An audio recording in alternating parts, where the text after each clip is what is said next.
اچھا، ماس کے بارے میں ہم پڑھتے ہیں کہ ماس کیا چیز ہے.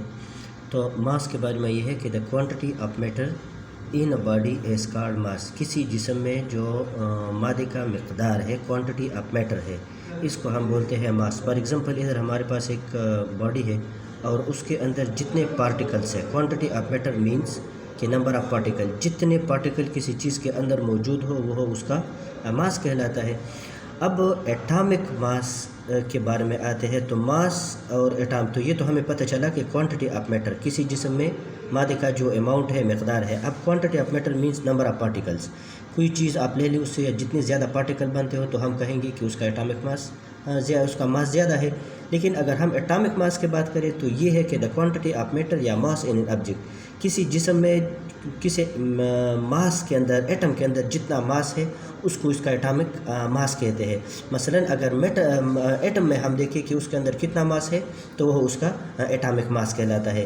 لیکن یہ تو اس کا عام ڈیفینیشن ہے، the quantity of matter in an object. اس کا جو کیمسٹری کے حوالے سے ہے، the mass of an atom of an element compared with the mass of one atom of carbon 12 is called atomic mass. کسی ایٹم کا جو ماس ہے اس کو معلوم کرنے کے لیے ہم کاربن 12 استعمال کرتے ہیں. کاربن 12 کو اسکیل کے ایک سائڈ پہ رکھتے ہیں، اور اس طرح اگر آپ یہاں پہ دیکھیں، ادھر میں نے رکھا ہے کاربن 12، اور جس ایٹم کا ماس معلوم کرنا چاہتا ہوں وہ میں نے ادھر رکھا ہے. یہاں پہ فرض کریں میں نے ہائیڈروجن رکھے ہیں، تو ایک کاربن کے لیے یہاں پہ مجھے 12 ہائیڈروجن کی ضرورت ہے. تو ایک ہائیڈروجن کا ایٹامک ماس ہوا 1 AMU. اب ہائیڈروجن کا ایٹامک ماس میرے پاس آیا AMU، تو اس کا یونٹ AMU ہے. کاربن خود 12 کے برابر ہے، 12 AMU کے برابر ہے. تو ایک کاربن 12 کے برابر ہوا ہائیڈروجن کے ایٹم کا، تو ایک ہائیڈروجن کا ماس جو ہے وہ 1 AMU کے برابر ہوا. تو ایٹامک ماس کو معلوم کرنے کے لیے ہم استعمال کرتے ہیں کاربن 12. کاربن 12 اس لیے استعمال کرتے ہیں کہ یہاں پہ کاربن 13 بھی ہے اور کاربن 14 بھی ہے. پھر کیلکولیشن کے اندر وہ ڈفرینس آتا ہے، تو اس سے بچنے کے لیے ہم صرف کاربن کا ایک آئسوٹوپ استعمال کرتے ہیں، وہ کاربن 12 ہے. کیونکہ کاربن کے اور بھی آئسوٹوپس ہے، کاربن 13 اور 14. تو یہ کاربن 12 اس وجہ سے اس کا atomic mass. The mass of an atom of an element is compared with the mass of one atom of carbon 12 is called atomic mass.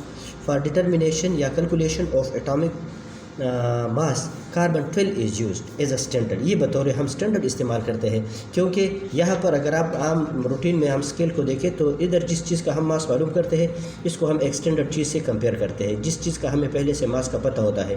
تو یہ اسی طرح ایٹم کے ماس کو بھی معلوم کرنے کے لیے ہم یہاں پہ ایک اسٹینڈرڈ رکھیں گے، اور وہ اسٹینڈرڈ ہے کاربن 12. صحیح. اس carbon 3 isotopes of carbon 12, 13 and 14. So carbon 12 is used for the determination of atomic mass. Mass of the atom is almost equal to the number of proton and neutrons. کسی atom کے اندر جو atomic ماس ہے وہ زیادہ تر وہ proton اور neutrons کے برابر ہوتا ہے، کیونکہ ایٹم میں پروٹانز بھی ہے، اس میں نیوٹرانز بھی ہوتے ہیں، اور اس میں الیکٹران، یہ دونوں موجود ہے نیوکلس میں اور یہ موجود ہے شیلز میں. تو اگر ہم ان کے ماس کو کیلکولیٹ کریں تو وہ تقریباً اس کے ایٹامک ماس کے برابر ہوتا ہے.